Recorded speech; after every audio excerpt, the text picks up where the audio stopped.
you've reached the Sandlands. We are not here at the moment.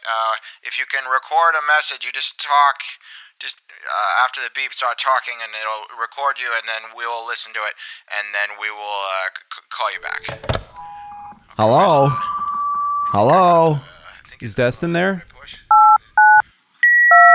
Oh, for crying out. All right. Hold on. 1 second. Sure, yeah. Hey, Destin. Yeah. Destin. Yes, sir. The phone's for you. Okay. 5 minutes. You got 5 minutes. I got to call. You got to get off the phone, and don't take the freaking receiver into your room. Who You're going to break the wire. Who is it? It's Allie. I think Allie or Alan. I don't know. They all sound the same. Okay. All right. Hello? Hey, Destin, it's Matt. Hey, Matt. How's it going, man? I don't know. Okay, I told you I was going to call you earlier, but my sister was on the phone the whole time. Did you do your math homework yet? I got as much done as I could. Enough done that my mom said I could go to the mall. Do you want to go to the mall? Yes. That sounds cool. We could try to meet girls and play video games. They have Street Fighter 2. I want to play the X-Men game. I get to be Nightcrawler. Okay. Do you want to meet by the fountain? I'll ask Mom if she can give me a ride. Okay, I'm going to take my bike. Okay. Well, I was hoping your dad could give me a ride home because it's going to be late. Well, I mean, how do we do that? Destin, get off the phone. Just 1 second, Dad. It's Matt. I'll bring a couple of quarters and then I can just call Mom from the payphone outside and she'll come get me. It'll be fine. Okay, or we could do the collect trick where you call and you just do your name. You know the one, the name trick. Don't make me count. Yeah. Okay, hey. You have a collect call from Mom. Please come get me. I'm at the mall. Help. That's it. Okay, meet at the fountain. What time? Goodbye, Matt. I'll see. He's got to go. Thank you. Okay, half an hour. Say hi to your mom. Why would I say hi to my mom for you? Goodbye. Bye.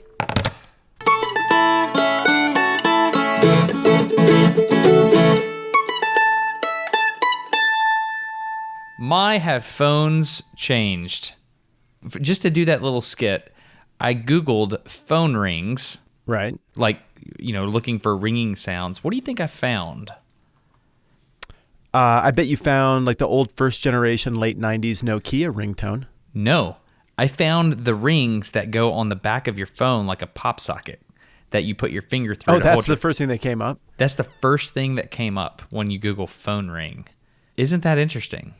It's been a long time since our ancestors used landlines. Yeah. It really is a different deal. Now it's something that people only begrudgingly have because it makes their cable television and internet slightly cheaper if they bundle it in. Yeah, it's just changed everything. And because of that, modern phone etiquette is something completely different than the etiquette that we grew up with. That intro skit that we did, and George did a great job there pretending to be my dad. That whole thing was how every phone call was, wasn't it? Yeah, it was real bumbly on the front end. You didn't know who you were going to get.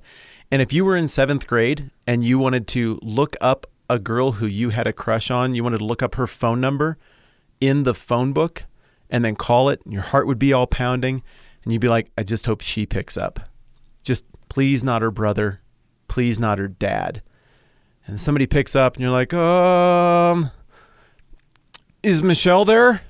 And that is heart-stopping. Whereas now, you never actually have to talk to anyone you didn't intend to talk to when you call. You either get the person you wanted or you get nothing. So what did you say on the phone? Like the phone rings at the Whitman house back when you're growing up. And, all the kids rush to the phone to be the first to answer it. I don't know. Did you guys do that? Yeah, absolutely. Yeah, we did too. So if you're the first to answer it, you pick it up and you put it to your ear. What do you say? Hello. Just about like that. And then let me tell you what they would say. Oh, hello, Susan. Hey, I was wondering if you were going to come to the women's brunch. Oh, no, this is Matt. Oh, well, you sound just like your mother. Shove it. What was that? Nothing. Let me get my mom. That was the exchange I had with everybody for like 4 years. Are you man. serious? Yeah, everybody always thought I was my mom. So I learned things, adult things, and had a really good sense of what was going on in the community. It was deeply shameful. The shove it in that voice was really good. For me, we used to say Sandlin residence, and I don't know why we said that, I don't know if it's something my parents taught me to say, but we would say, Sandlin residents. And then they would tell us who they wanted us to speak to. But sometimes my son, he'll answer the phone. He'll say, Sandlin residents. And then he'll say his name, speaking. I just think it's interesting. He still does it. It's a holdover. I don't know why. That's a little more formal. That has to be geographical in nature. Yeah? Well, you know what Alexander Graham Bell wanted people to say, right? I knew this once. Remind me. Ahoy. Ahoy, that's right. Ahoy, you know? Yeah, but you know what changed all of that? What changed what we say when we pick up the phone? In my opinion, it's caller ID. Oh, golly, yeah. Caller ID changed everything. Caller ID kind of ruins the mystery, doesn't it? It was really fun. The phone would ring. If it was a salesperson, it was an actual person, so maybe they had something in mind or it could be fun. But otherwise, it could be for anybody. There was a 1 in 5 chance it was for me. I mean, well, statistically based on the number of people in my family, probably fewer of the calls were for me than that. And so it's like opening a present every single time, whereas now the present is opened as soon as you look at the phone. Yeah, exactly. So I did this brief period of time where I was in the front office of my junior high school. So if you made good grades and you did all the right things, then you could play this role called the office assistant. And they wanted kids that were polite and kind and all that kind of stuff. And you could answer the phone, and the really cool thing is you could walk in the halls in between class periods, or like during class, I guess I should say. And somebody would call and say, I need you to take a note to Mrs. whoever, and you would take the note to them, and you knock on the door, and the teacher would come to the door, and you give them the note, and it was like something that you had, I guess, dictated. They had dictated to you, and you'd written it down. It was really fun. Give me the 7th grade Destin phone answer there. What did that sound like? Office assistant Destin speaking. How can I help you? That was it. Oh, hi, Mrs. Sandlin. Yes, I needed you to take a message to... No. Did anybody ever mistake you for a girl? I don't think so. Could you just pretend that they did, please? Yeah, they did all the time. It was the number one thing. That's the worst, that isn't it? Yeah. Fist bump, bro. I totally understand. So the principal's name was Mrs. Hunkapiller. What now? Mrs. Hunkapiller. And so that's the nickname you made up to make fun of her? No, that was her name, Mrs. Hunkapiller. It was Hunkapiller? Yes. I don't know. That's a phenomenal name. It's fantastic. She was excellent. She was really, really fun. And so one time she was in the restroom, and I didn't know what to say. She's like, is Mrs. Hunkapiller there? And I was like, no, she's in the bathroom. And the secretary in the office told me, she's like, hey, you don't need to say that.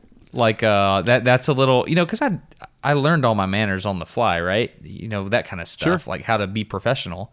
I said, I'm sorry, Mrs. Hunkapiller. When she came back to the office, I said, I accidentally told this person that you were in the bathroom. And she goes, well, it was. You didn't lie. It's okay. She was really nice to me.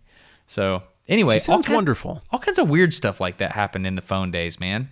No, I had to learn that lesson too, though. Like to be discreet about what's actually going on. So when we first started to be left at home alone, we were instructed not to say the parents aren't home. It was they can't come to the phone because mom and dad didn't want us to lie. So they didn't want us to say, something like, are your parents home? Yeah. Can I talk to them? They're busy. They wanted us to say, they can't come to the phone right now, which isn't a lie. So our safety was important, but also not lying to potential child abductors was very important ethically, which I can respect.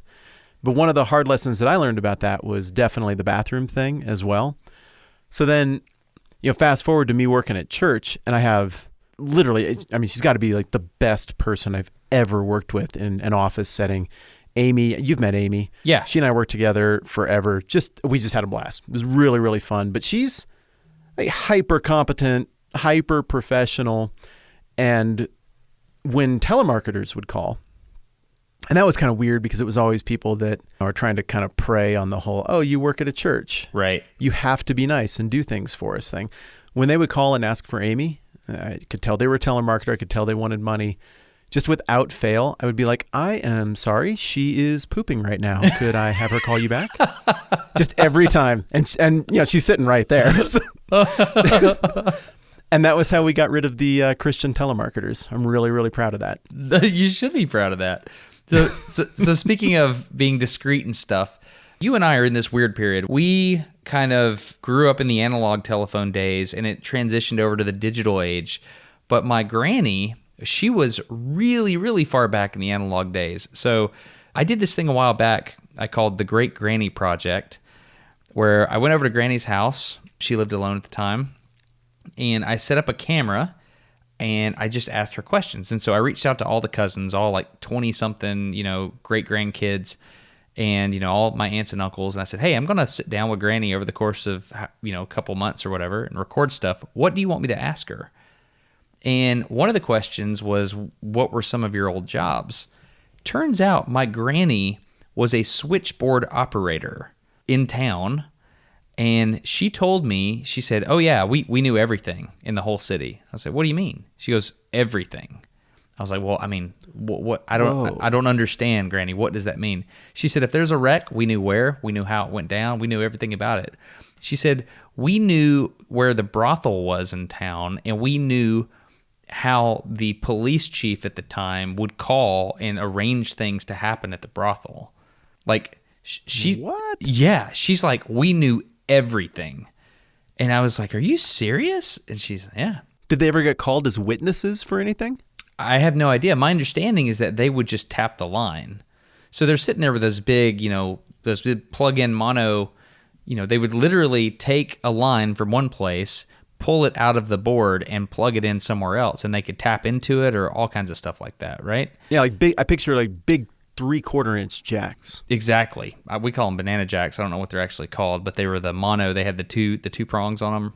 So anyway, okay. She told me all about that. She said it was very interesting, and she did that for a long time until she got a better job at the whatever it was. And I'll have to go back and watch all those videos I recorded with Granny. So physically, a switchboard operator, you got all of these lines, and they're all terminating at the physical switchboard, and then they basically have jumper cables that complete that circuit from one end to the other, and they physically were connecting them. Am I reading that right? Yeah, that's correct. And she explained some of the weird things about that. She said there were whole like streets that would have what's called a party line, and there was one telephone line on that entire street.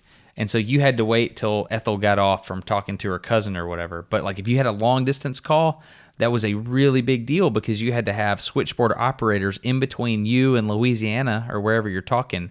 There were people physically jumping the line all the way to, I don't know how that works, but that was my understanding. It took a while to patch that in.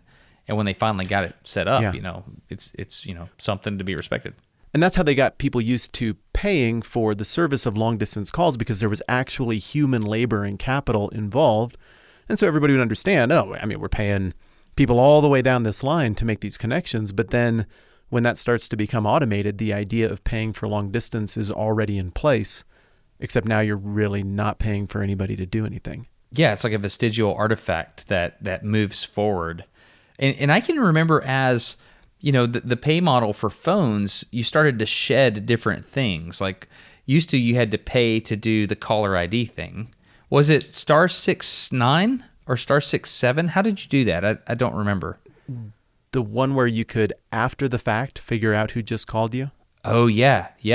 Or no, *69, one of those two blocked you from being identifiable on the other end on caller ID, right? Oh, yeah. It's coming back. I haven't had to do this in so long. The other one would call back, like if somebody called you and real quick hung up, you could pick up the phone, dial maybe 69 or whatever, and it would ring them back, and they'd be like, hello? And you'd be like, you just called me! And then didn't talk! And then they'd have to come up with some story as to why that happened. There's so much wrapped up in the phone thing. I can't get into details, but my dad's very, very smart.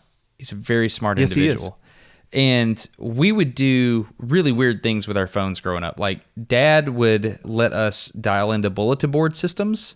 Have you ever heard what it sounds like when you're connecting to a bulletin board?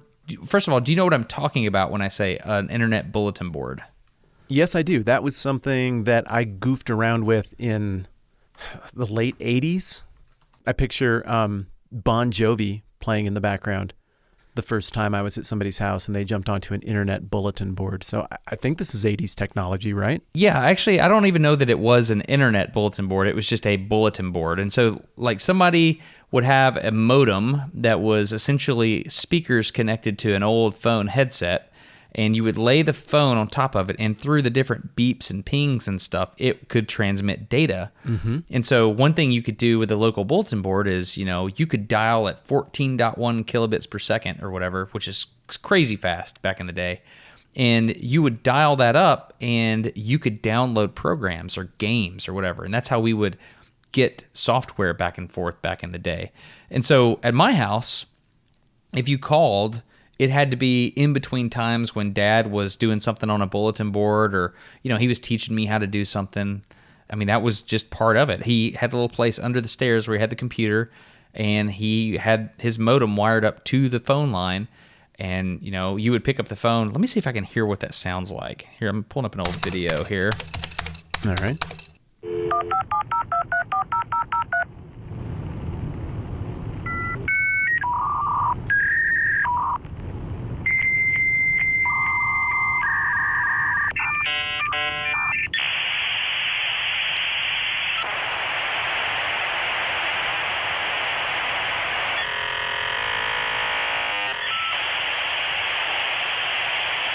So you'd pick up the phone, try to talk to somebody, and all of a sudden you would hear, because everything's going crazy, and that's your dad downloading something from the local bulletin board. It was just an interesting thing that happened. Is that different than what it used to sound like when you would call and get a fax line?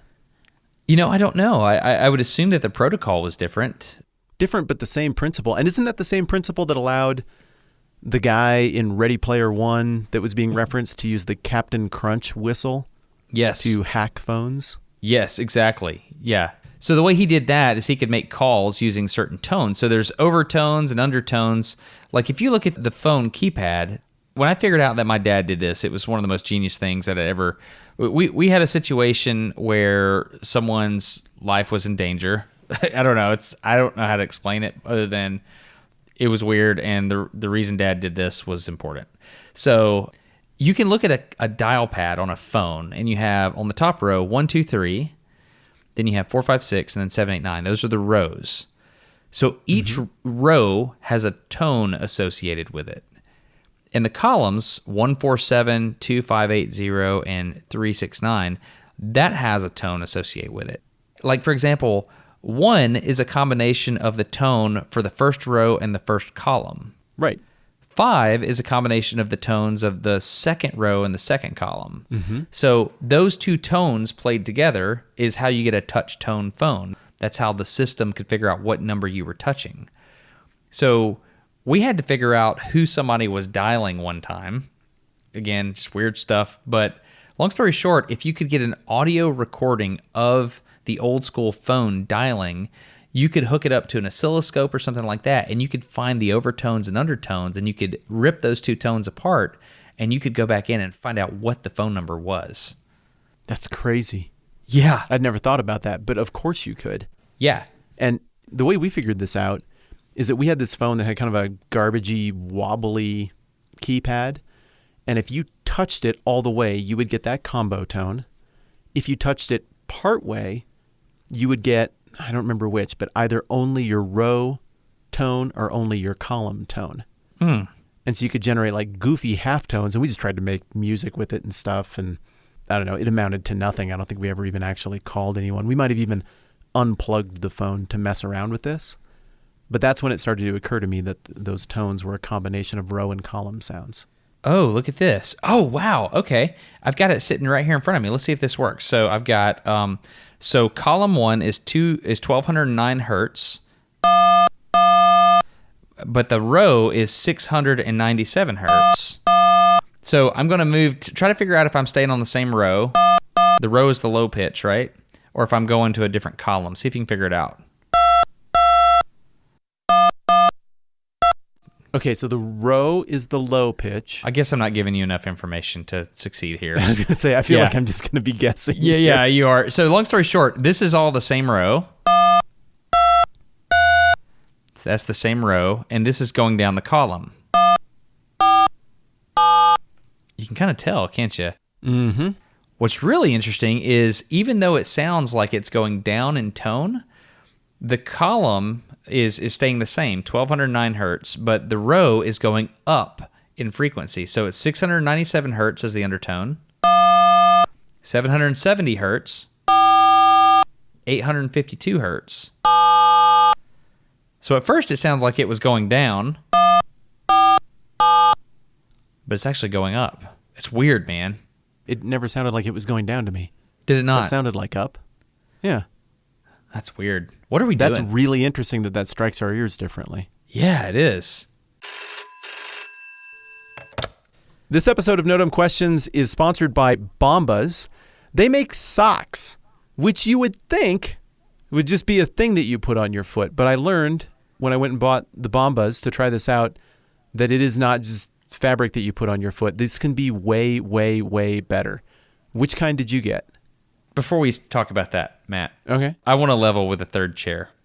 There are moments when you're talking about a thing and you're like, hey, I'd really like for you to try this. It would be really good.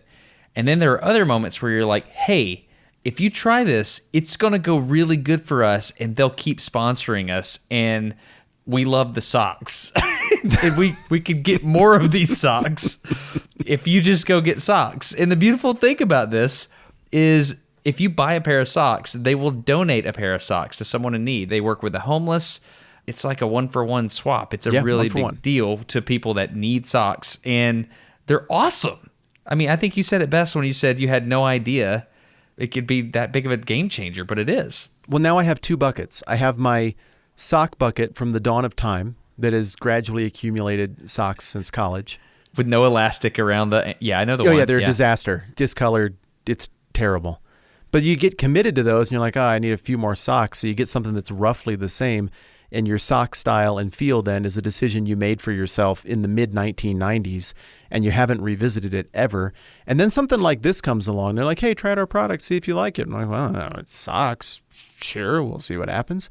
And I got, I don't know, like 6 of these no-show socks, crazy comfy. Then I got some tennis socks that were also awesome. And then I got the 1980s style double-striped calf tube socks. And it's just my favorite sock I've ever put on my leg ever. I regret only buying one pair of those. I was like, oh, that looks fun. I'm going to try that. What I do is I wear those things. Here, I've got it on the website. It's called the Men's Vintage Stripe Calf Socks. Them's the ones. They're amazing. I got the one with the red and the blue stripe. What color did you get? Likewise. Did you really? Yeah, that's got to be the starting point. All the other color combinations also make sense, but this is the one that reminded me of my sad day of school where I got some tube socks, but they were awful. And one like kind of sagged down and it was weird and it never really fit right at all. And I just couldn't wear those tube socks anymore. These are like a foot and calf hug all day long. They're perfect. They ride right where they should and they feel awesome. It's the vintage style with modern technology. It's amazing. And so around the arch of your foot to the top of your foot, I don't know if they have extra elastic there or what, but they have this hexagon pattern. I think that's a thing across all Bombas socks. It just stays exactly where it's supposed to. So I wear those things pulled up so that everybody can see what I'm wearing. And when I wear shorts, I get a shirt that matches the color of the stripe on the sock. Oh, that's a nice touch. And it looks like I'm ready for business, man. Oh, that's very sophisticated. My business socks.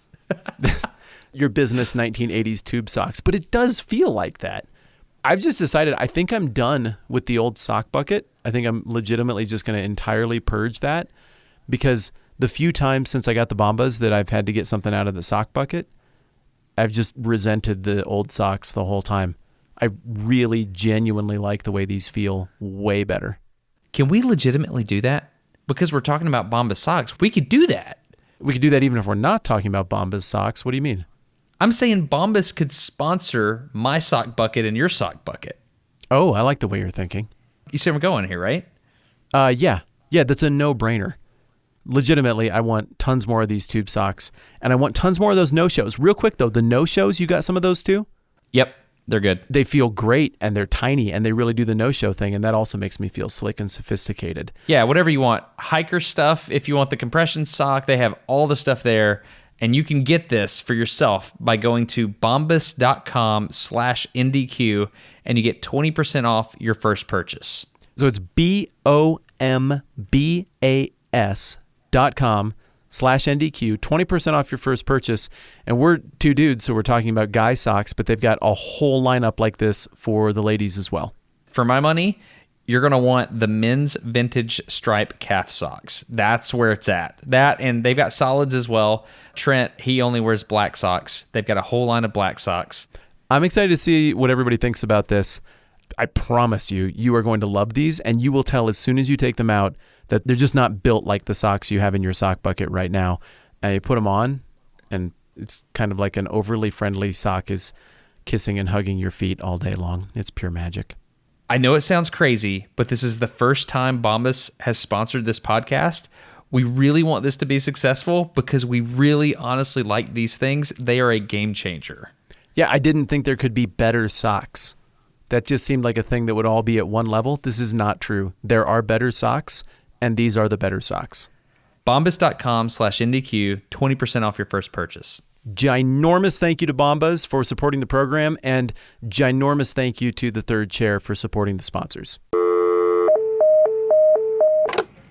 Communication is kind of, I don't know, the bedrock of civilization. If you don't have communication, you have a bunch of individuals, and they'll automatically all be enemies. And so throughout history, the things that mediate our communication tend to be things that the generations that they're happening to just take for granted. But we look back and we're like, well, the reason you all were like that is because all of your communication happened this way. And I remember when I learned about, I can't remember the word. There's a word for the evening gathering that occurred in the Middle Ages, especially on the continent in Europe. What? Where you get done with your stuff and you just go hang out in the middle of town, I guess. You compare Really? notes on the day, talk with people. Yeah, fires, maybe a little bit of entertainment, a little bit of food. It's kind of the last public thing you would do after everything was wound down. I don't remember how long this practice occurred, but I remember hearing about that and thinking, that's awesome. I'd like to live in a town where you just do that. Everybody gets done with their stuff. You just go hang out for an hour or so, catch up with everybody, eat some food, whatever. You're out and about, and then you go home. But two, I thought that was really interesting because this is the means of communication. If you know much about medieval life and what the workflow was like and everything, there just wasn't a ton of interaction outside of your immediate working or family circle. Except this one place is where you have cross-pollination of ideas and culture and fun and jokes and all of that stuff. And then you get to thinking, like, well, where does that happen now in society? And what are the mediums through which, or the media through which we communicate with each other? And telephones might be the wildest one ever because it's instant and it's over distance and it's interactive. I mean, nothing like that has ever happened before, except maybe like, tin cans and a string, right? Yeah. So immediately the world just gets smaller, but you don't really know how to use it. I mean, you were just saying a minute ago, we didn't even know what to say when we picked up the phone. Bueno? Yeah. Tally ho? Ahoy? I don't know what to say. Yeah. And then on top of that, these devices become associated with groups of people, not individuals. But it's not long after that we start trying to figure out how to share data this way, and then we start trying to time shift. We're integrating phone calls into our lives now. Business is happening here. This really counts. You don't want to miss a phone call. And so the first round of integration, or the first round of time shifting, is the old answering machine with the tape recorder. Do you remember when you got your first one? I do, but hold on. Let me understand here. You're saying time shifting. So it's an answering machine. Go ahead. So if I understand, you're saying that a phone is originally a real-time device, instant. Yeah. But there's times when you can't miss it, so you shift time by virtue of an answering machine. That's what you're saying. Correct. Like you want to go to church, but you also want to watch the NFL game. Eventually, that demand was met with DVRs. You just time shift. I'm getting a call right now. Oh, I have to get this. It's the Trash Pandas. 1 second. What, really? Yep. Okay.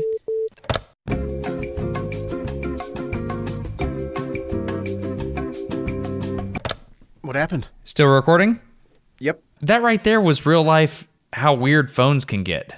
Mm-hmm. So I was talking to a guy, and he's like, hey, you want your season tickets for the Trash Pandas? And I was like, I'm recording a podcast. Can I patch in my wife? And then I patched her in, and then we had a conference call, and then I called back, and a conference called you. Phones are interesting, man. Well, it's a completely different deal. I mean, it's functionally the same technology. You can be way far away from somebody and talk to them and basically hear what's going on and understand them. But the amount of features that I never could have anticipated in 1990 is just staggering. And each one, as it came along, it really did culturally change things. Do you remember the first time you got call waiting on your landline? Oh, and it beeped. Yes, that was weird. It was a big moment. Do you remember how you switched? You just tapped the receiver. You tapped it like you were hanging up, just real fast. But not too long.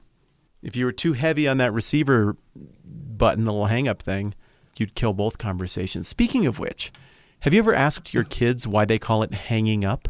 No, I haven't. Yeah, just try that tonight and see what they tell you. Huh. I'll do that. We asked the kids that probably, a couple weeks ago. It's very recent. And they had no idea. Hanging up. No, I don't know, Dad. Do you have any theories? No. Okay, in the first part of the conversation, we're talking about how it used to be, and it's fun to reminisce and everything. But let's talk about how it is now, because it has changed a ton just with the way technology's evolved. There's all this new kind of etiquette and new stuff that we have to think about for how we do it. So what are the quirky things that stand out for you about how phones are now that we'll be laughing about in 20 years? Well, here's one. You're talking about just like how we interact with the voice part of the phone. Is that what you're saying? Any part of the phone. I almost feel rude calling people now. Like just straight up. You're one of the only people that I just pick up the phone and call, you and my wife. Because if you call a person out of the blue, it feels like, oh, I'm intruding. I feel like I have to send a text first. Is that just me? No. Okay, my grandparents used to live in South Dakota. That's part of why I like this place. And they've got this great big property out on the plains. My mom and dad came out. They were here a couple weeks ago. And we drove out to the property that my grandparents owned before they passed away. And it's neat. It's an old missile silo site and barracks near the Air Force Base. Really cool property. That is cool. But, somebody bought it, and it was beat up when my grandparents had it. Now it's really beat up. And we went and knocked on the door, and there's nobody there. I'm like, okay, we should get out of here. There's snakes, and probably somebody has a gun. And Dad's like, well, no, just hold on. We came all this way. I'd like to look inside the old house. It's abandoned and everything. He's like, let's just look around for a phone number. What are you doing, Dad? And so I'm in the car kind of huddled with Mom in case the hill people come out. And Dad's just poking around this property, and he finds a number with some stickers on the back of an old work truck that's out of commission. And he gets out his cell phone and he calls it, and I see him strolling and talking like he does. And he comes back over to the car. He's like, we're good to go. We can go inside. What did you do, Dad? Well, I called that number, and it turns out the gentleman who owns this property used to work for that man, and he had his cell phone number. So then I called him, and he was at a restaurant, and he's a nice man. I told him who we were, and he said, sure, you can go look in there. Just please don't steal anything and watch out for snakes. Wow. I don't think I would do that. I would totally do that. Okay, you and Dad are more impressive than me. Not impressive. Maybe we don't care about what other people think as much. We just like... But you just said you care about what other people think because it feels weird to just call somebody. I mean, that's inherently caring what other people think. Okay, yeah. You've pinned me down. You're right. Boom! Yeah, So you'll call people out of the blue for like something kind of businessy, but the people who are in your contact list socially, you would text them first. Is that what you're saying? Maybe it is. I've never thought about that, but I think you're absolutely right. It's like, hey, man, get a second? That's what the text will look like. And you call the person, and then you have the conversation. I do that all the time. I do that to Derek and other people. You're flying back and forth with texts, and then at some point, it just gets way more efficient to get on the phone and just hash it out voice-wise. Because you can think in real time. You can hear inflection, which matters a lot, by the way. Being on the phone, oh my gosh, there's so much you can lose via text. Oh, yeah. That's where a lot of miscommunications happen, right? I had somebody get upset with me. No, they never did tell me, but they told a friend of mine that they got a text from me and that I was mad at them. What? I was like, what? No, they texted me one thing. I said yes. I was like, no, here, I'll scroll back through. My text was literally, you bet, looking forward to it. You bet, period, looking forward to it, period. The person who received the text is a young person. And they're like, why did he use periods if he wasn't mad? Really? What? They felt the periods came off as short-tempered and gruff. Really? Yep. And didn't back down when they got spoken to about it. I never discussed it with this person. Like, I just moved on as though the incident never happened. Got It's so spoken bizarre. to, said like an old person. Oh, well, okay. I'm going to have to speak to them about that. Well, That's what you do when things get weird. Okay. I think you're absolutely right. I mean, the way I use the phone and text is very different than how, younger people use the phone and texts. It matters. It really matters how you enunciate things via punctuation. I don't know if that's the proper terminology, but that's what it feels like is going on. I mean, isn't that why emojis are a thing? They're ridiculous. It's ridiculous to make a Bitmoji version of yourself with a big giant head that has all these different expressions and stuff. But because things are lost in text, and because text happens quickly, and because we live in an age of great sarcasm and we still haven't figured out how to indicate that we're using sarcasm in text, we instead send ridiculous cartoon pictures of ourselves dressed up like a dog with a little pile of dog poo next to us to be like, no, I really am sad. Yeah, Bitmoji. It's crazy. So Yeah, we're adults. So this is something that is about to happen. I don't know if you're aware of this. So in the Apple ecosystem, you have iMessage, and you've used that, I'm assuming? I've never done anything in the Apple ecosystem other than be frustrated when I'm forced to use someone else's technology. Okay, so we'll just gloss over that because you probably made a lot of people angry when you said that. But Okay, cool. Probably made a lot of people happy too. I used iPhones forever, and I switched over to Android because I wanted to learn two systems.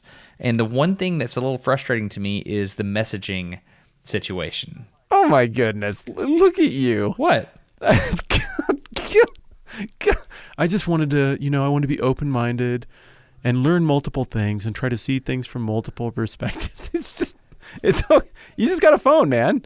Like it's okay to just get a phone. Yeah, but it's a little interesting because in the iPhone ecosystem, iMessage just works with everything. It works across a laptop, your iPad, whatever. You type a text on your phone, you will get it on your laptop.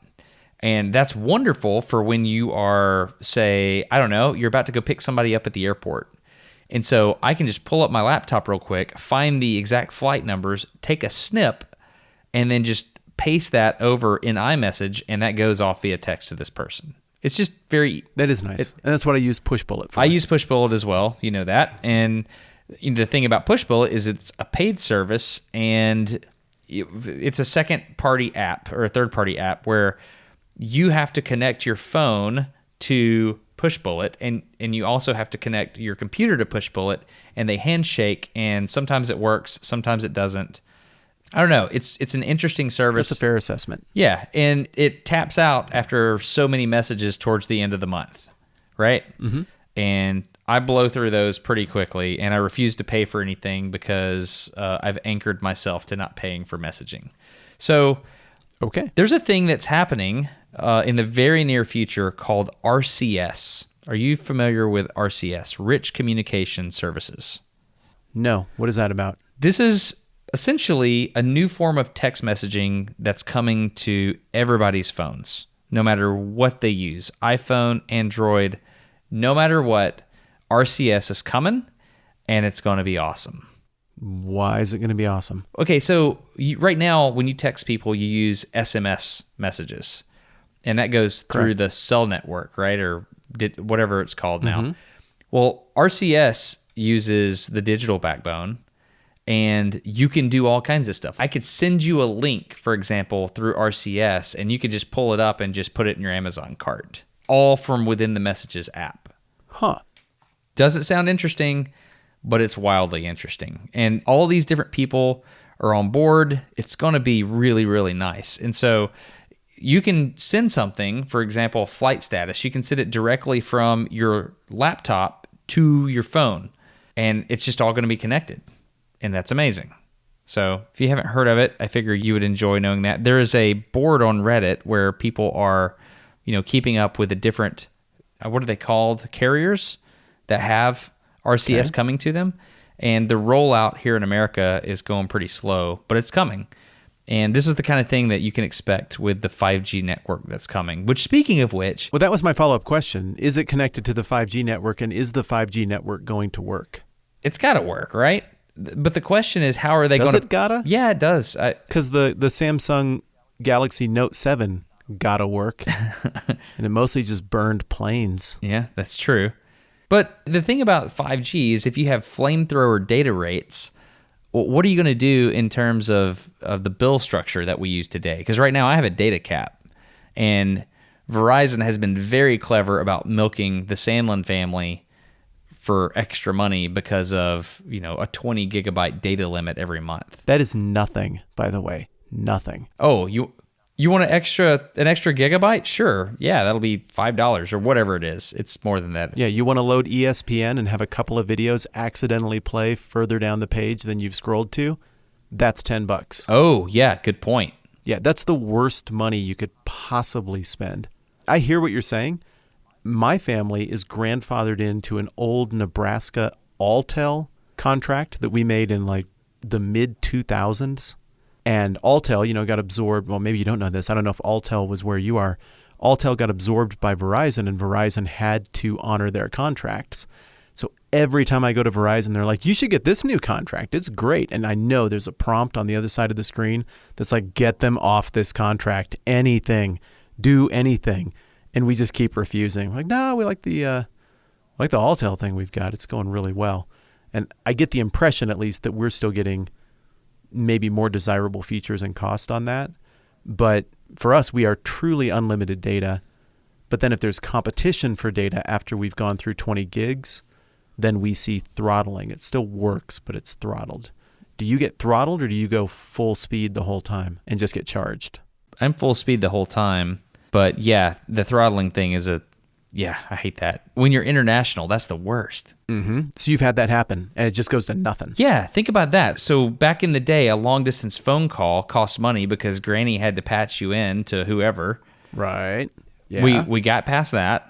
I mean, we still have area codes and things of that nature, but how long is it until you can get on a plane in Atlanta, get off the plane in Buenos Aires, and your phone just work and you don't have to pay extra money because you're on a global network? When is that going to happen? For me right now, that's $10 a day. Same. And otherwise, my phone just works just like it works. Yeah, but... Which is weird because then everybody has access to you the same way. But I feel like I'm somewhere else, and I only want a few people to have access to me the same way. Yeah, the problem with that, though, is you have a data cap during the day when you're international. Yep. It's like, 200 megabytes or something silly? Yeah, but you don't know where you are, so you're going to ask more questions of the internet and go through your 11 megabytes very quickly. Right. And then they throttle you to nothing. And then you're stuck in some weird neighborhood and you can't get map data to get out of it. Which happened to me recently in London. Yeah, me too. Yeah. Yeah, that doesn't work. Yeah, so... You mentioned the area code thing, though. Are you starting to run into more and more people who are definitely Northern Alabama residents but do not have... You guys are what, like 2-something area code? They don't have the local area code? 256. 256. Yep, definitely. People moving from other places because they take their phone number with them. Do you think that's bad form, or do you think you should get a local number as like a sign of solidarity with your new community? Asking for a friend. I don't think it matters. I mean, I just got off the phone with the Trash Pandas guy. He was from a different location. No, he was calling from an office, but the ticket guy, his phone number was from a different location. I'm like, whatever. It's all good. I think so, too. We have a lot of that here in North Alabama because we're growing and people are moving here to work from all over the place. And it's normal here. Yeah, Huntsville, Alabama, 4th most desirable city to live in, according to one of the lists I just looked at. Pretty cool, huh? 4th, dude. That's pretty good. Yeah, it's pretty good. I like it. It's a good place. Yeah. Sweet.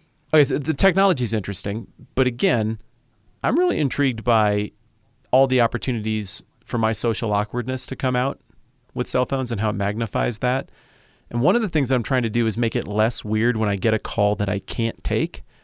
And this happens a lot with you because we do just call each other. We don't text first to ask permission usually, unless like it's maybe crazy late. And even then, I think we assume the other just won't pick up. But I actually crafted the 5 most common reasons I can't take you, Destin's phone call. Really? And I listed those out and I put them into my call rejection quick text list. So you always get one of the same 5 rejection texts from me, right? Correct. Are those helpful or irritating? It kind of makes me feel like you're a liar sometimes. Like I will call you in literally 1 minute. I'm like, okay, that's 5 minutes. I know that's going to be 5 minutes. The only one that I know is 100% true is pooping. I'll call you in 7 hours. That's the only one I feel like is not a lie. That's fair. Where are they at on the phone so I can navigate to it? Let me figure that out. So these rejection texts, this is a situation where you're in a meeting and your phone rings because somebody just straight up called you. And instead of answering the phone, you get to just pull up an auto text reply and you automatically reply to the person. That's what you're talking about. Yes, exactly that. Or not necessarily even a meeting, but just I'm doing something I can't pick up, but also I want you to know that I saw your call. Yeah. So my list is pooping, I'll call you back in 7 hours. I'm in a meeting with someone. Can I call you back when we're done? I've got stepping away from stuff. I'll call you back in literally 1 minute. We'll talk about that one in just a sec here. Then I've got can I call you back in the next 10 minutes? And the other one is, I immediately jumped on a call with someone else. Can I call you back after? That one's very useful. Huh. Because you start you drop signal, you screw it up, and then now you're both trying to call each other, and then it goes straight to voicemail. And then, okay, maybe we're not going to connect, and you just call back the next person you need to get back to. And then you ring in. I'm like, oh, well, I should tell him why I'm not available so he isn't on hold forever. Well, where are those at in the thing there? Where's it at? I don't know. I always have to look. Dang. I'm not sure I can access it while we're on the phone. Yeah, okay. I feel stupid for not knowing where these are. Okay, share, speed dial. Settings, maybe? That's where I'm Caller at. ID. Yes. Quick decline messages, 4th option down. So you go into got it. your recent calls. Okay, these are mine. 1 second, Okay. herding cats. Oh, yeah, I get that one a lot. On the phone, just a sec, please. Mm-hmm. Tied up at the moment, what's up? I'm on the phone, can you text what you need, or do we need to voice? You don't give me that one very often. Please text me, and I'll call you back. Those are the ones I have. Yep. I use 1 sec. I forgot one. I also have can't talk, can text, what's up. Ah, that's a good one. That's a really good one. Huh. It's really valuable to set those up. I think it is too. I mean, it helps build an expectation. And the literally 1 minute one, I always feel like it's going to work. I'm like, okay, yep, great. We're done here. And like, I'm just saying goodbye to somebody. And then inevitably there's like one more little thing that comes up. And then I feel like a liar. You could just add a couple more sentences. What should I change it to? Yeah, you could say, I'll call you in literally 1 minute if I'm not a liar. Okay, let's try again. And this time let's be productive. Oh, okay. I'll call you. Without using the word liar. Oh, okay. I'll call you in just a couple. How about that? All right. Because literally 1 minute, I mean, that's like you start the stopwatch. Yeah, it's a hard promise. I agree. And when I make it, I gloat. Like, that was 1 minute. Yeah. What's on your mind? But that's like 1 out of 5 times. Right. You're not setting yourself up for success.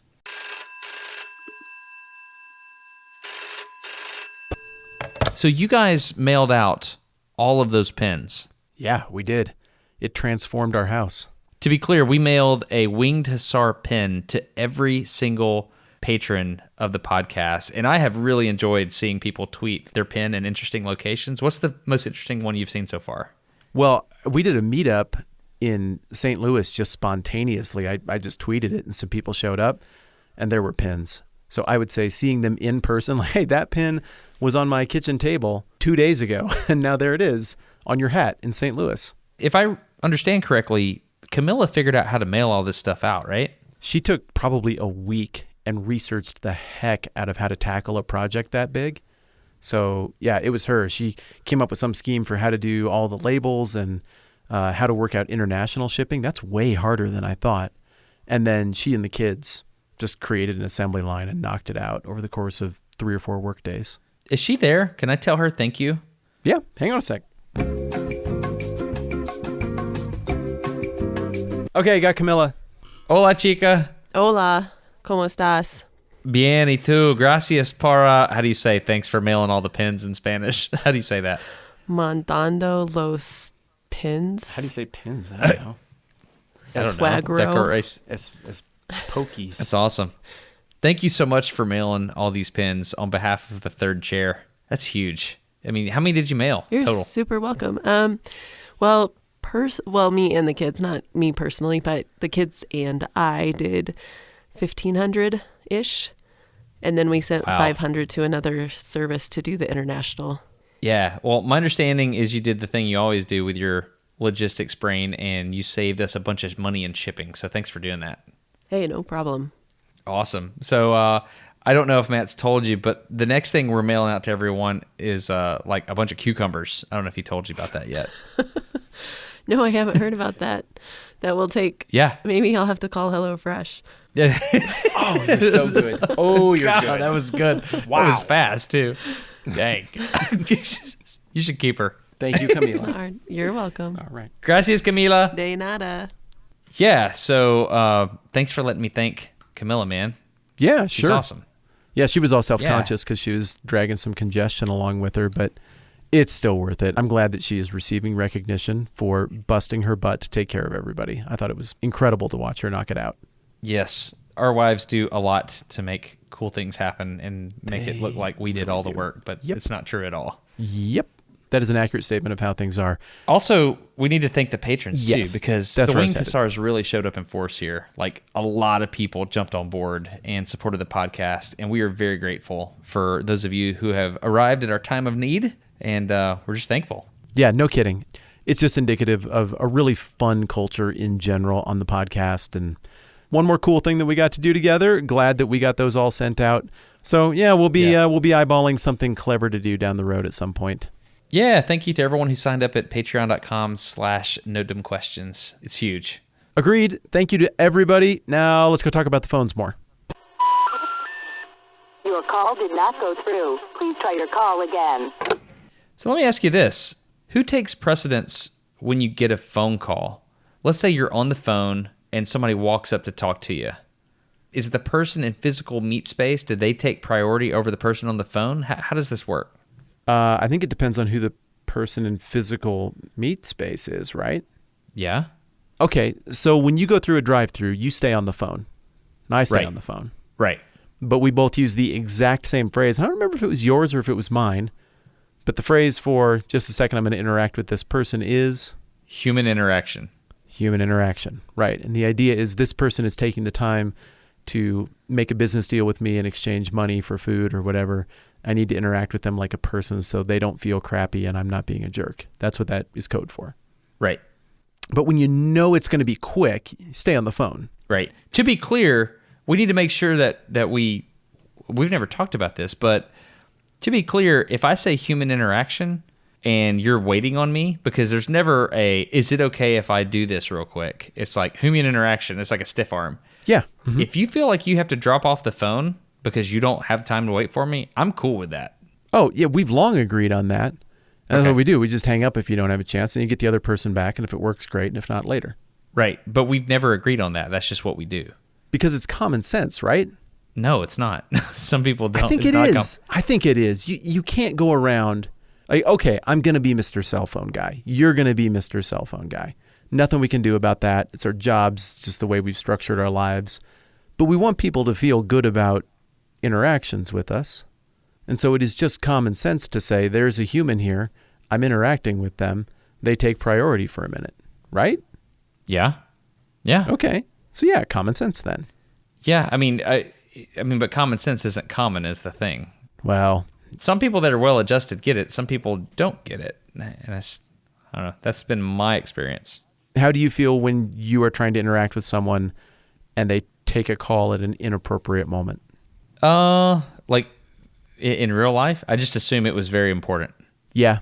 If, for example, my wife calls me sorry, I know we're in the middle of a big deal, like talking about numbers or something. I don't know. This actually happened to me. I was in a person's office the other day, and it's a person I kind of know. But I mean, they're a friend, but I've got friends that are like my insurance agents and stuff like that. So I was doing business with a person, and we were getting to the heart of the matter, and I looked at my phone, and it's my wife. Oh, have I told you about red, yellow, green? Have I told you about this? Yeah, we tried it. Didn't work for us. No, it didn't work for us. It works for my wife and I. So I'll pick up the phone, and I found out early in marriage that if I just like am dismissive, it's better if I just don't answer the phone. But if I say, hey, I love you very much, and have I mentioned you're beautiful lately? And oh, by the way, there's a person right here that needs me to wire up this warhead. I think I may have already said this on the podcast. Anyway, so... I don't remember you saying that. You don't remember me saying that? No, that's good. I mean, it's the extra sentence principle. Yeah, but... If you are interacting with a person you really care about, just make sure that they understand that you really care about them. Well, I don't say that, though. What we've replaced that with is red, yellow, green. So I'll pick up the phone and I'll say red. And red means there's someone bleeding in front of me. I have to catch this child that's falling down the stairs, something like that. Are you in a similar situation and you need me to ignore this to focus on what you need? Do you have dire information that has to get to me immediately? That's red. So I answer the phone and say, hey, I'm red. What's up? And that means I love you very much, but I'm in a very weird, awkward human situation right now. Yellow means I'm in somebody's office, or I'm about to walk into an office or something like that. I'm kind of in that weird social awkward place, and it's costing me social capital right this moment to talk to you, but you're important, and I'm assuming what you have to say is important. Well, why would you assume that? Because a lot of times it's not. I call you for some pretty unimportant things, and I don't know that you're yellow. The way you phrase that makes it sound like you wouldn't be calling if it didn't matter. And the reality is, I think we both try to definitely call each other. I'm just saying this between my wife and I. Okay, but I mean, you've yellowed me before, and I've tried it with you, and it was just weird and it didn't work. So maybe I'm understanding why it didn't work. So with my wife and I, we can do super efficient battle cadence conversations. We can do that with 4 children, man. We can, and you got the 3, you know what it's like. And so green is like, tell me about your feelings. Whoa. Yeah, that's very green. You know what I mean? Yeah. That's how we do it. Answer the phone. Doot, doot. Hey, yellow, what's up? That communicates a lot in 4 words. Yeah, okay. Why not just have your first 3 auto-reject texts be those? Or red and yellow, and obviously if you answer, it's green.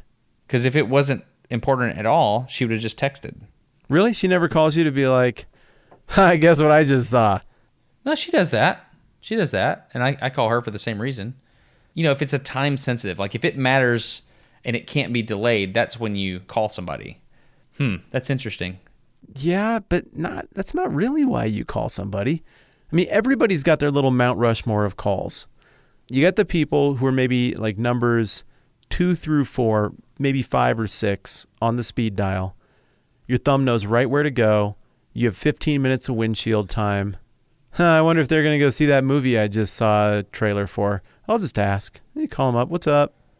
Hey, you see the trailer for the thing? Like, there's no reason for that phone call other than we're friends. I like you and I care about you, and I don't know, just what's up. And if we don't call about stupid things that don't matter, then we only call when things are urgent, and that's no way to have a friendship. So I'm calling you about stupid crap.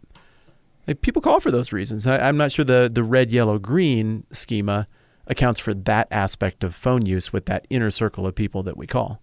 That's fair. Yeah, I think you're right. Okay, just thought. I guess I wasn't really trying to convince. Just a thought. Okay, so rounding out the call rejection text, you would say that is better than just hitting the kill button after 1 ring? Yeah, no doubt. 100%. You know what's interesting is the off the grid thing. How often are you just no signal or turn your phone like dead off and you just no one can get you? What was really interesting is when I did the rocket-powered golf club video with Mark Rober. Yeah. He sent me some GPS coordinates. He was like, meet me here. I was like, okay. And he said, when you get there, there's no cell phone service, so there's going to be a rock. Pick up the rock, and there's a walkie-talkie under it. What? I was like, what? He's like, yeah, dude. He's like, when you go to no cell phone service, it takes you back to this archaic way of communication that we just don't think about anymore. That's wonderful.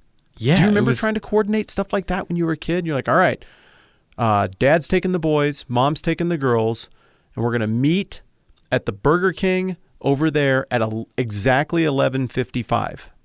If something goes wrong, there's no recourse. We're screwed. Like that was it, right?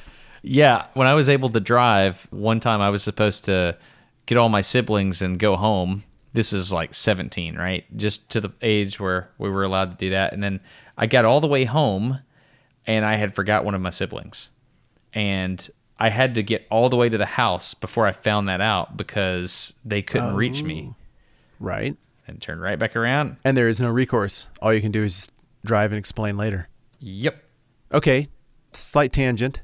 Here's something else that happens that I especially find interesting in my communication with you.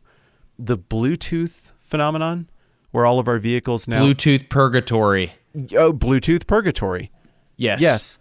Tell me your thoughts, and how does it come off when you are on the phone with me and all of a sudden I just go away and then there are fumbling noises? How do you think that affects our communication?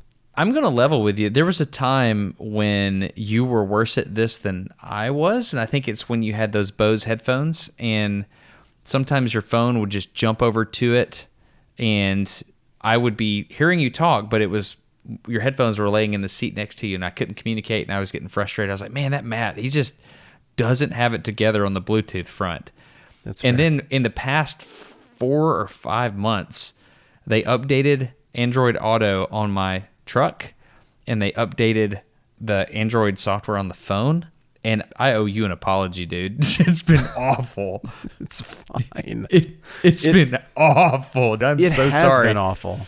But Please forgive your me. threshold, my friend, for tolerating things not working technologically with phones is the lowest of anyone I know. Yeah, If it ain't right, you are agitated. I am. Other people will power through it. Oh, yeah, you're agitated.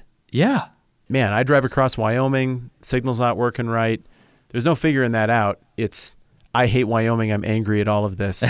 Screw it. I'll talk to you some other day, far, far from now when I've cooled off. Like That's not true. That is you don't not like true. messing. No, I'm obviously using hyperbole. Okay. You're nice about it, but you're very abrupt about it too. Like it gets 1 or 2 chances to fail you, and you're out, and we'll try this again some other time. Whereas most people, they've got a little different threshold of frustration with phone technology failures. Which just feels like a waste of my time.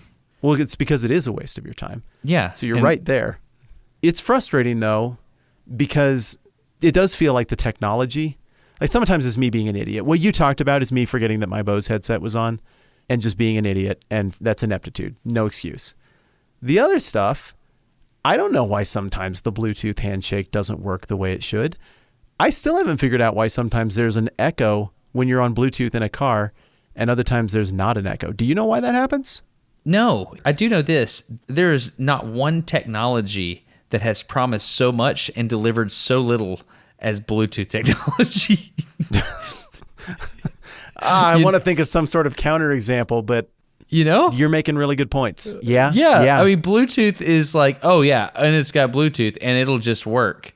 Like, we've got these speakers for our TV at the house, and they sit on each side. They're like, well, you could get the speaker bar that you wire up, or you could get these Bluetooth speakers that you can set in the corners of the room, and it's like a pseudo surround sound. I was like, well, you mean surround sound or not surround sound? Well, we're going surround sound, except they don't work when they're in the cabinet because it's Bluetooth, and Bluetooth has to be basically wired to work. So anyway. Well, and if you connect your phone to Bluetooth and you forget what you were connected to, things happen on Bluetooth that you didn't want to happen on Bluetooth. Like, let's say, for example, you get a wild hair one day and you're like, I should put on some classic Lady Gaga songs, rent an excavator, and dig a trout pond in my backyard. And then you get done and you're like, you know what would make this better? Bluetooth speakers and a little stone patio. And then what never occurs to you is that at some point that's going to bite you in the butt, because you'll leave the Bluetooth speakers plugged in and you'll put something on your phone and you'll be like, how come I can't hear the thing? I can't hear the thing. And it's like a Bill Burr, Dave Chappelle special that's broadcasting to your entire neighborhood in your backyard. I'm sorry for those words, everyone. That wasn't me. That's funny. Did that happen? Yes, that's happened. That's awesome. That's awesome. I like that one. The one exception to the Bluetooth thing is this Rode. It's called a what is it? Podcaster? Is that what it's called? The Rodecaster? Yeah, the Rodecaster. I've heard those are really cool. Yeah, it's this board that I'm using to communicate. I mean, if I want it to connect it connects, and if I don't want it to connect, I disconnect it. It's very easy. So I think what's happening is the software engineers are trying to layer levels of sexiness on top of everything. And if they just like connect it or don't, it'll work. I don't know. To me, that seems to, the simpler it is in Bluetooth world, the better it seems to work. I ordered one of those so that we can podcast the same way from both ends. I'll let you know what I think. I'm very excited about that. Okay, I know I'm hitting you with just a wall of questions, but I have another one. Can I ask you another one? Yes. Do you leave voicemails? I was about to ask you about voicemail. No, I don't leave voicemails. Nobody should leave voicemails because nobody listens to voicemail. My voicemail box has been full. Like the last 5 It's been full since the Obama administration. We both went to the same thing. Yeah, exactly. Isn't that amazing? Yeah. So what about your voicemail message? You know, though, that if you ever clean that out, I leave you messages. I do. And I know that somewhere in the future, you'll hear that. So I don't like your voicemail message. That's such a funny coincidence. I don't like yours. Do you really not? No, I genuinely don't. Let me call yours, and I'm going to record it, and then I'll tell you why I don't like it. And then Okay, you do the sure. same to me? Wait. Before you do that, Yeah. without looking it up, give me the first line of my voicemail and give me the first line of yours. First line of mine is, hey, it's Matt. Not here right now. Just leave me a message, and I might check that sometime in the future. Or just, if you want to get me sooner, just go ahead and text me. I'll get that right away. I think that's yours. Okay, and now yours. No, what is yours? You see if you can get mine. Oh, well, I want to see if you know your own. Hey, it's Destin from Smarter Every Day. I Nope. can't get to the phone. Nope, Is it wrong. not? You're done here. No, the point is I Really? knew you would know mine. I have no idea what mine says. Does anybody Really? know what their voicemail sounds like?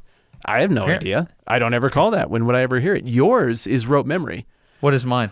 Hey, it's me, Destin. I'm sorry you missed me. That's how it starts. That's it, huh? That's how it starts. Yeah, I've even got the cadence and the rhythm and like you ran it 4 or 5 times to try to get just the right amount of disappointment in the tone about having them miss you. I got the whole thing down. You're absolutely right. I hate that. It's so true. Do you know why I hate yours? Acting is what goes. Tell me why you hate it. I hate yours because you act. It's the thing where you go, well, because I get that, all the time.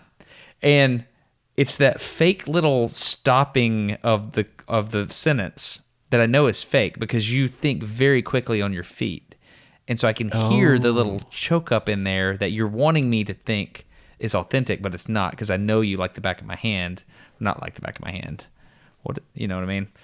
I don't know. Yeah, well, no, you're right. You're right. You got me. It's absolutely true. I did run that multiple times, and I ran it multiple times after you griped about the last one. And I was like, well, Destin doesn't like the message. He's the only one who ever hears it other than Camilla, and she seems indifferent. I'll run it again. Okay, let me run it real quick. I'm gonna hang up and I'm gonna call your voicemail. That'd be Here we great. go. I'd love that. Here we go. Okay. Here we go. I hear this all the time. Hey, it's Matt. Sorry I missed you. If you want to, you can leave me a message, which I will probably check at some point. If you want to get me quicker, you can shoot me a text because I get those, All the time. All the time. All right. Talk to you soon. Man, it's awful, Matt. It's horrible. Okay, let's call mine. I bet it's worse. Hey, it's me, Destin. I apologize if you missed me. Please leave me a voicemail. Thanks. The mailbox is full and cannot accept any messages at this time. Goodbye. It was a lot better than you remembered, wasn't it? Mine? No, mine. No, I don't like it at all. Mine was worse than I remembered. Like, what did I record that with? A potato? Possibly. You might have just mouthed the words into a hollowed out potato and hoped there was a microphone nearby. So what's the point of a voicemail, like, welcome message? Like, do people even listen to voicemail anymore? Well, I've been thinking, because of exactly that question, which I think you're asking rhetorically, I've been thinking about just going to you have reached, and then my phone number, and then leave a message after the beep, or whatever the automated garbage one is. because it doesn't matter. And I don't want to give people the impression that I'm going to listen to that message and call them back, because I'm not. Yeah, but think about this. What if you're giving out information? Like, do you want people to know that that's your phone number? That's the beauty of the automated Verizon one. Yeah, why do we do that? Why do we do that? Gray's voicemail message is the best. I'm not going to call it, and I'm not going to record it.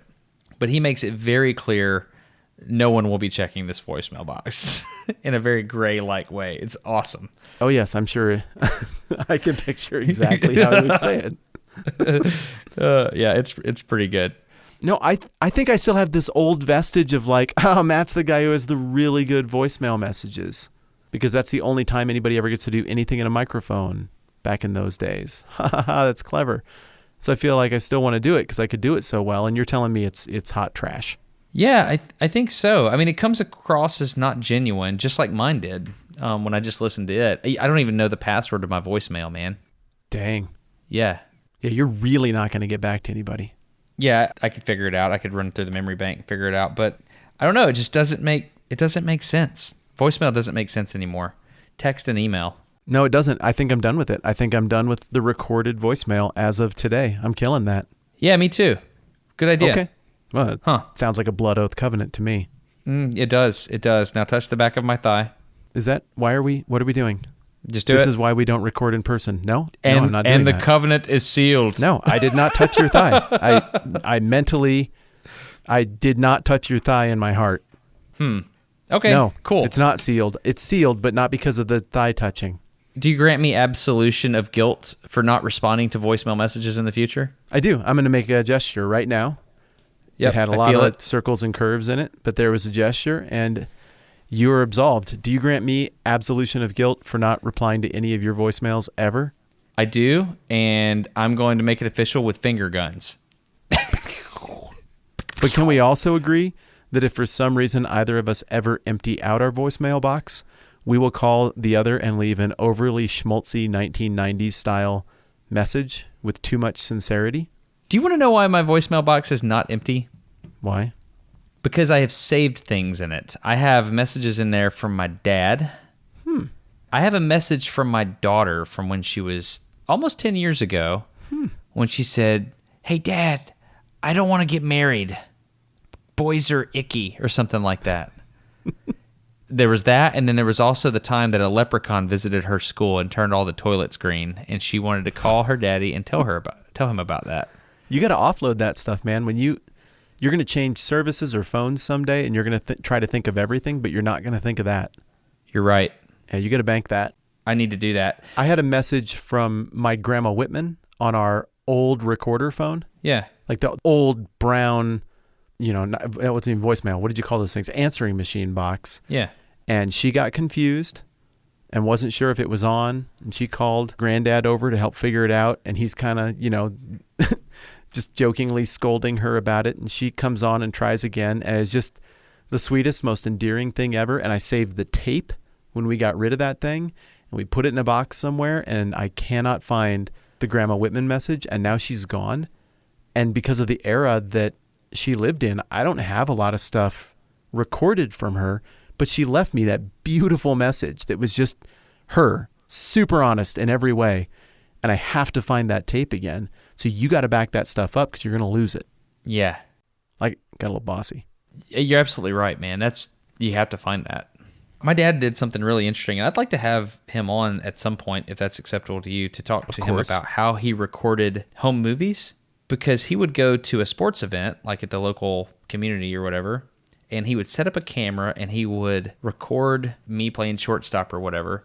And then he would randomly take the camera and he would pivot it towards the stands, and he would just record the stands for like 5 minutes, like during the game. And the thought there was, these are people in our lives that are doing what they do right now, and it's going to be different. And I'm just going to capture it. And that's the way he would run the home camera. I love it. And it's amazing. My brother is digitizing all that. It's genius. I love it. How often have you seen a video that you recorded, not for like internet stuff, but a video that you recorded years after the fact, and you're like craning your neck because you just want the camera to just pan 10 more degrees Go over there. The thing I want to see is over there. And it just, it of course doesn't happen because that's not how the technology works. Your dad was ahead of the game. It's interesting, man. It's really interesting. I love it. And so today, everyone understands camera technology, and they understand that at any moment they may be performing for an international audience. Yeah. But back then, it was like, oh, look at all the kids running for the foul balls because they get a free Coke at the concession stand. Isn't that interesting? Oh, there's that one kid that, was kind of a bully for a while, but then he grew out of it and got cool, Yeah. Neat stuff. Here's something that's starting to happen. We have a home phone. In the event that I'm out on the lawnmower, the kids need to get in touch with mom or something like that, we just have a cell phone because we get 5 on our family plan that just sits in the house. And my daughter has recently, like if we're going to leave her at practice for, sports or something like that, she's recently been given the phone. Like we're like, hey, take this with you when you go with Miss So-and-so. That way, if something happens, you can call us, that kind of thing. But we've noticed that the kids at her school are starting a group text. Huh. And I don't know where you come down on this, but we pretty much monitor everything, Wise.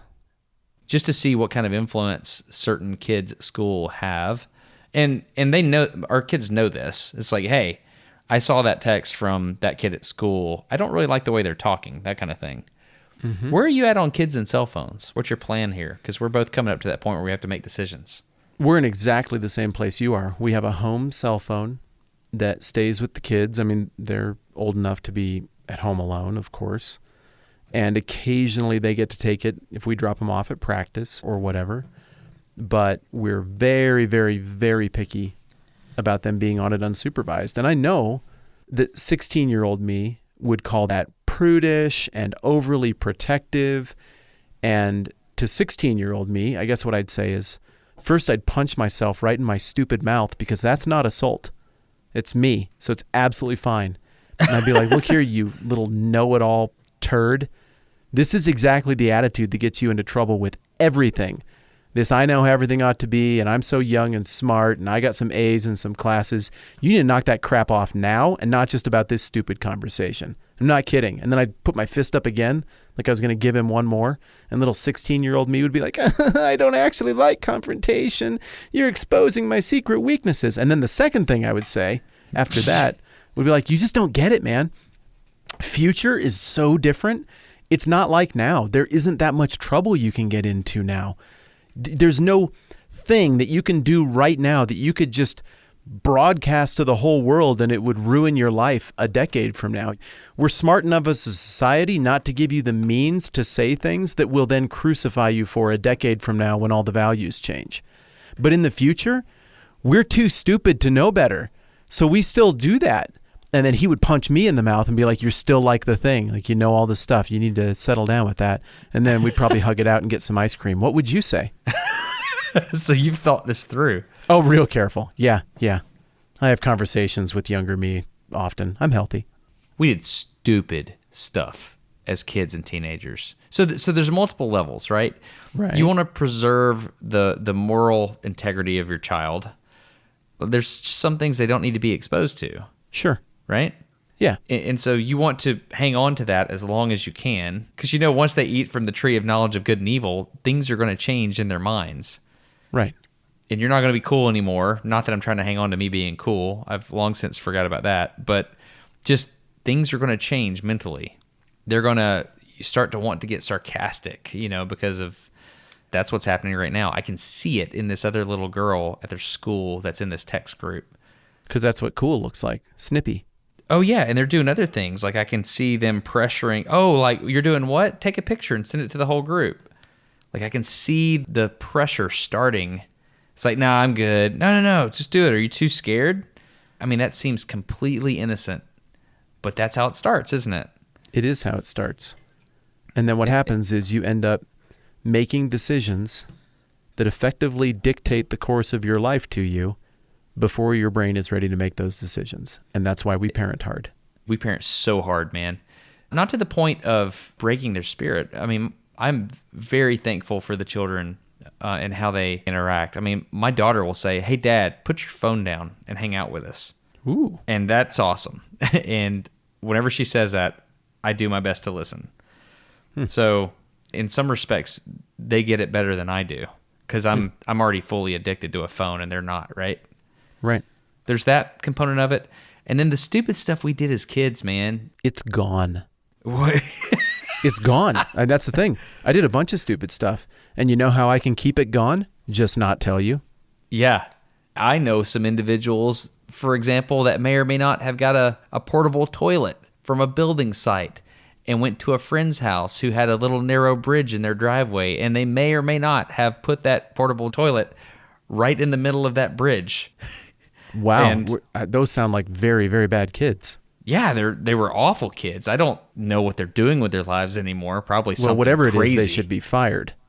Yeah, they should be fired. Far better for them to go on some form of welfare as punishment for that thing they did a couple decades ago than for them to feel bad about it, get on with things, and be productive members of society. That's right. We should, in their whatever their hopes and dreams are, we need to make sure they don't get those. Yes. I don't want somebody who did that with a toilet having a job. You know what, though? That's part of why I don't want the kids to have a phone, man. Because we did do stupid stuff when we were kids. Most of the stupid stuff I did was pretty harmless.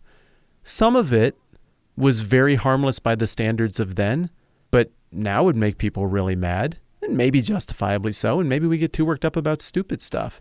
And some of it's just embarrassing because you're a kid and you're fumbling and you're an idiot and you don't really know how to talk to people and you want girls to like you, but you don't really know what to do, and you're the kid, so it doesn't always go well. And it's kind of okay that those things just flow down river, victimless little goofy, embarrassing things just kind of go away. And you're seeing this story that's kind of unfolding right now with the kid that was on College Game Day holding up the sign that said, like, send me beer money or something like that. No, I didn't see that. Oh, this is a good story. And so people were like, ha ha ha, I get your sign. And so they sent him a ton of beer money, right? Well, he's 24. He doesn't need beer money. He's fine. He's like, I was kidding. I didn't actually need beer money. I just thought it'd be a funny sign. So I'm going to donate all of that to Children's Hospital.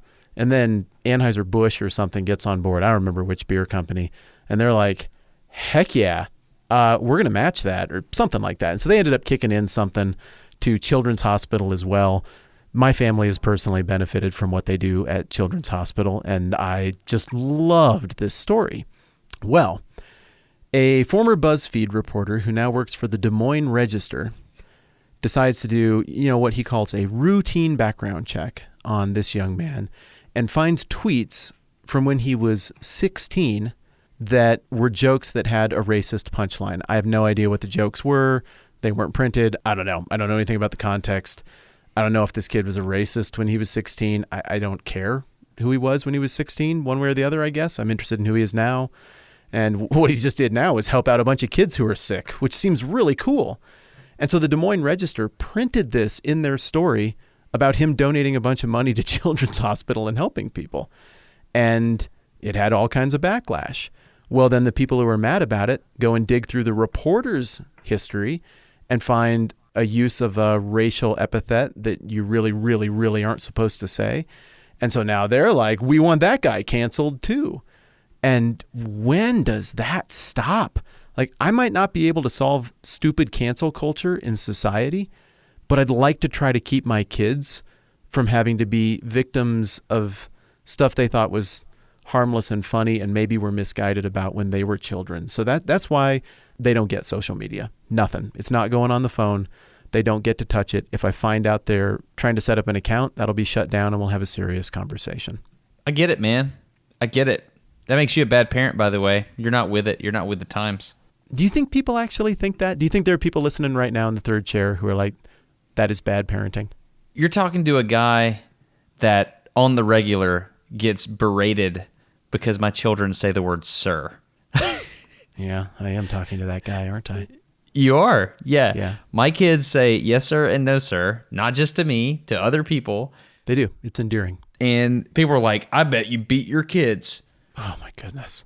They're like, clearly you are an emotional manipulation expert, and these kids just need a childhood. And you make them say sir to you? How dare you? And that's the guy you're talking to. And you don't need me to say it. but it chaps me so much when I see that. And every time I see it anywhere, I want to jump in and be like, I actually know him. We're friends. I've seen him parent. And that's a total waste of time. You can't do that. Yeah. But my friend, you love your kids about as much as anybody I've ever seen love their kids. And you are as thoughtful and strategic and caring a dad as I have ever seen. You're wonderful. You were born to be a dad. You're wonderful at it. Your kids won the lottery by having you and Tara for parents. And I hate those comments. They boil my blood. It's the I was least waiting for a fair butt. I was thing. waiting for a No, butt, there's but no your butt. head is like a shovel head. No, well, that's absolutely true. You can round it out that way. But no, your parenting is magnificent. Yeah, you're obviously an excellent parent as well. So we're in agreement. No cell phones till how long? When's the right time? 30? I don't know, man. I have to have full access to everything they're doing. Adults can't navigate what's going on right now. I can't fully navigate what's going on right now. I'm not giving my little kids, I'm not throwing them to those wolves. And they are wolves. They'll eat you for anything. So, no, it's going to be a long time. I don't see any reason for them to have one all the way through high school. I'm not kidding. I know that might sound just horrible, but I'm protecting them. They can watch movies. We can talk about anything. They can hang out with people. We got a very long leash with the kids in terms of what we expose them to.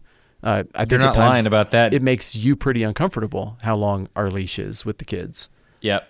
But all of those things, it's just learning. What's the worst that happens? Like, I don't know. They see something that kind of messes with their brains and then they process it with their parents. But putting them in a position where they can hurt themselves and not even know they're doing it and have it be permanent, nah, I'm just not doing that. Yeah, the internet doesn't forget, does it? We went from a place where phones, well, here, this is an interesting way to do this. So text messages live forever. Right. Emails live forever. I've had some conversations with some pretty important individuals, and they all prefer voice. They all prefer voice on the phone. Mm-hmm.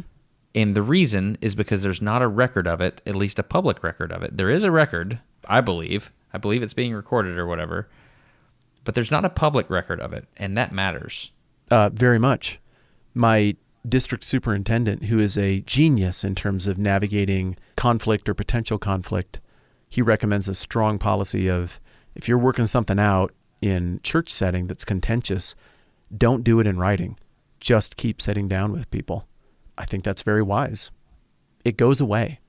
And I think that's good. I think it's good for stuff to go away. There was a recent episode of Radiolab where they talk about the right to be forgotten. Beautiful phrase. Like you're young, you do something stupid, and somebody Googles your name for a potential job interview, and the first thing that comes up is the time that you stole the rival high school's mascot costume or whatever. And that's the first thing that comes up when they Google your name, and that prevents you from getting jobs and stuff like that. Yeah, and it used to prevent you from getting a job if it was something that would raise questions about your current character. Now those things prevent you from getting a job because someone will shriek and yell about it if they ever have any bad interaction with you. They'll go Google that, then they'll go tweet that crap and put pressure on you economically as a company to part ways with this individual because look what they did when they were 17. Right. That is a gross weaponizing of this technology that we built to be connected with each other, this technology that we built for optimistic purposes. It just destroys trust, too. Is there anything that makes you more suspicious of the state of the world and the internet than that particular practice? No. It's graceless and it's cruel, and it's maybe my least favorite social phenomenon that we're dealing with right now. And God forgive me for any time I've participated in it, and I'm sure I have guilt on this. Yeah, I think we all do. And that's something we got to get better at. We need to get back to the place where we were just gathering in the streets in the Middle Ages at the end of the workday, hanging out. That's where we need to get to. and that's what I like about phone calls with you, buddy. Yeah. That's why I like sharing one of our phone calls every couple of weeks with a bunch of people we know and don't know, the third chair. It's why I like doing this. But that phone call with you and maybe a couple other people who I try to check in with daily, that is my whatever you call the practice of going to the town center at the end of the day, on the commute home, whatever, and just hanging out with people. And there's no agenda. Just I care about these people. This is my community. Yeah, it's a beautiful thing. Thanks for being kind of an oasis that way. I appreciate it. Yeah, I've never realized that's what we're doing, isn't it? Yep. We're just like cleansing the mental plaque. No, it's well said. Very well said. Yeah. No, it's just like, oh, okay, I did all this stuff today. What's up with you in a different part of the country? That's interesting. Yeah. And thank you, cell phones, because it wouldn't happen otherwise. We couldn't be friends like this with landlines. No, couldn't happen. Yeah.